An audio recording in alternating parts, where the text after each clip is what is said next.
En tilfeldighet gjorde at Vamp og Øyvind Staveland møtte kvinnen som bidrar så sterkt på dette siste samarbeidsprosjektet med Kringkastingsorkestret. Og nå har Øyvind Staveland tatt turen til Goethe, her på Færøyene, for det er her Eivør Palsdottir har vokst opp, og det er her hun bor i lange perioder. Øyvind Staveland, ditt og Vamps samarbeid med Eivør Palsdottir har ført deg hit til Goethe og Færøyene. Hvordan er det å være her? Det er fantastisk flott. Først og fremst for at jeg lærer Eivør bedre å kjenne. Det gjør en alltid når en møter folk der de kommer fra og forstår. Og jeg må si jeg forstår godt at det kommer god musikk herifra. Med det landskapet og den naturen og det skiftende været, ikke minst. Det minner jo litt om Vestlandet, men det er en ganske annerledes natur, må jeg si.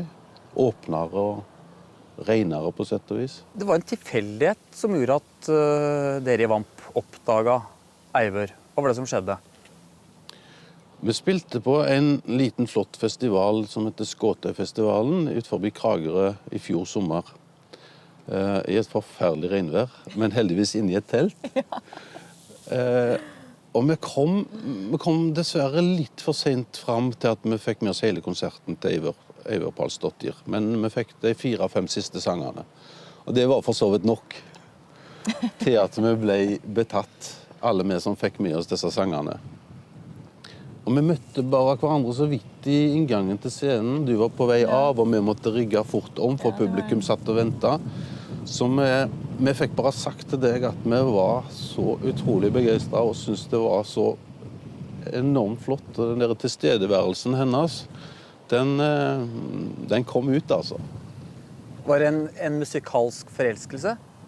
Absolutt. Absolutt. Og det tok jo ikke så lang tid før vi begynte å prate sammen med guttene og tenkte at tenk oss å ha hatt den der damen med oss på scenen, da. Av ulike grunner så måtte vi jo forlate det der og da. Eivør forsvant, og vi skulle gjøre ferdig turneen vår. Men så har det da kommet andre ting innimellom som har gjort at vi tok kontakt med deg igjen. Øyvind, jeg tror du har sagt noe i retning av at Eivør er som skapt for Vamp. Hva mener du med det? Med det så mener jeg at vi har jobbet mye med uttrykket vårt. Vi fikk mye gratis egentlig, uten å gruble så masse over dette her med det å skape en egenart og sånt. Men vi fikk mye gratis på grunn av instrumentene og typene i orkesteret fra start av. Og ikke minst diktene til Kolben Falke. Så har det kommet nye instrumenter inn, det har kommet nye stemmer inn. Og hvis vi nå skulle gjort noe som skulle brakt oss videre, så er det jo nettopp det, i form av ny lyd og ny tilstedeværelse, og noen som kommer og bringer oss videre, gir oss litt annet liv og kraft. Så det var vel i den forbindelse jeg sa det, at for oss så passer hun helt perfekt denne gangen her. Og så var det ikke så lett å få det til, men endelig så ble det konserter, opptak med Kringkastingsorkestret, Eivør Palsdottir og Vamp. Men det krever jo forberedelser å få til et sånt prosjekt musikalsk. Dere måtte for eksempel møtes i København på forhånd, har jeg hørt. Ja, etter hvert så fikk vi god kontakt med Eivør og Sigvør, som er hennes manager. Og fant etter en stund et tidspunkt hvor vi kunne møtes. Ja, et lille hull. Et lite hull i hennes travelhet. Vi hadde for så vidt god tid på vinteren, men vi møttes. Vi dro ned, jeg og Odin og Paul, for de skulle synge duetter sammen med Eivør. Og møttes på Copenhagen Jazzhus. Ja, nemlig. Jeg hadde haft en konsert der kvelden før, så ja. Jeg hadde vært i jazzhus hele dagen før, så Hun hadde ikke det var fått noen tid. instrumenter. Det var da litt instrumenter, og hun hadde ikke fått tid til å forberede seg noe særlig. Hun hadde hørt på de sangene vi ønsket henne med på, men hun var midt i sin egen innspilling, tror jeg det var. Ja, nemlig. Ja. Så dermed måtte vi ta litt på sparket. Og det var jo ikke bare det å synge sammen, men hun skal faktisk lære seg et nytt språk. Hun skal synge på Haugesund. Det er et krav i Vamp. Hæ?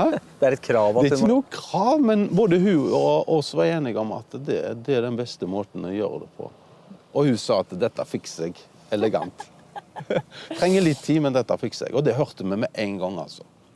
Og Øyvind, han skulle lære meg å rulle med ærene Rulle på ærene. og alt det der. Var det det vanskeligste? Ja, det synes jeg var litt vanskelig til begynnelsen. Liksom. På Færøyene så har vi ikke de der det der lyd. Så det skulle jeg lære meg. Men rett sånn, det musikalske møtet da, Eivør, du kjente jo ikke til Vamp fra før. Nei. Hva syns du om de låtene som Øyvind og de andre presenterte for deg da denne dagen i København? Ja, men jeg synes at det var noen fantastiske, sterke låter. Både melodier og tekstene. Og jeg kunne merke med det samme at det er noen som Øyvind og dem, de brenner for. At det er noe som kommer fra hjertet på en eller annen måte. Og den slags musikk kan jeg alltid relatere til. Og det inspirerer meg liksom å arbeide sammen med sånne folk som arbeider ut fra sjelen og hjertet på den måten. Det liker jeg. Hva syns du Eivør tilfører Vamp? Hun tilfører oss en tilstedeværelse, en ny form for tilstedeværelse. Og ikke bare på scenen, hvor hun er helt fantastisk, synes jeg. Hun blir dratt til Eivør, både som musiker og tilhører, tror jeg. Men også i et øvingsrom, hvor en sitter og prøver å finne ut hvordan en skal gjøre det med stemmer. Og det kommer innenfra, og det er sårt og tilstedeværelse hele veien, og så er den der urkraften i tillegg. Og jeg synes jeg tror vi har noe felles, vi har liksom et felles mål å tyne det beste ut av tekster og melodier. Ja, vi gleder oss voldsomt til denne turneen som skal gjøre med Eivør og Kringkastingsorkesteret i november. Hva tror du om et videre samarbeid, Øyvind, mellom dere i Vamp og Eivør? Ja, hun er i hvert fall alltid velkommen hos oss. Det er noe helt sikkert. Vi har mange planer fremover, tror jeg. Nå skal vi gjøre oss ferdig med denne turneen, og så skal vi i gang med et jubileumsprosjekt. Nye studioplater med Vamp, nye sanger, nye tekster. Og vi vet ikke helt hvordan vi har tenkt det, egentlig. Men hvis hun har lyst til å være med oss på noe videre, så er hun hjertelig velkommen. Jeg håper at hun dukker opp igjen i en eller annen form sammen med oss. Men jeg forstår jo at hun har en egen karriere å ta vare på, at det er først og fremst det som gjelder for henne. Har du lyst til å spille litt mer med Vamp? Ja, helt klart. Jeg synes det er utrolig inspirerende og skjønt å være med Vamp. Og nå må vi se i fremtiden hva som skjer. Ja. Helt klart vil det være deilig å spille noen flere konserter sammen. Bra. Eivør, nå har du fått besøk av Øyvind hit til hjembygda di på Færøyene, og kanskje på tide at du skulle fått med deg hele bandet. Du har jo vært mye i Norge nå sammen med dem. Vamp burde kanskje vært her også? Ja, de skal alle sammen være velkomne til Færøyene, og jeg tror at færinger vil ta godt imot Vamp, det er jeg sikker på.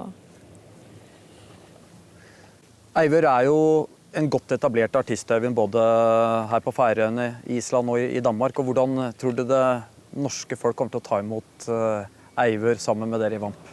Jeg tror de kommer til å ta voldsomt godt imot henne. Både når de som vil se henne på konsert, og de som vil høre plater, de vil forstå hvorfor vi tok kontakt med Eivør Palsdottir, og de vil oppleve et litt nytt Vamp. Men jeg er helt sikker på at de vil ta godt imot henne, ja.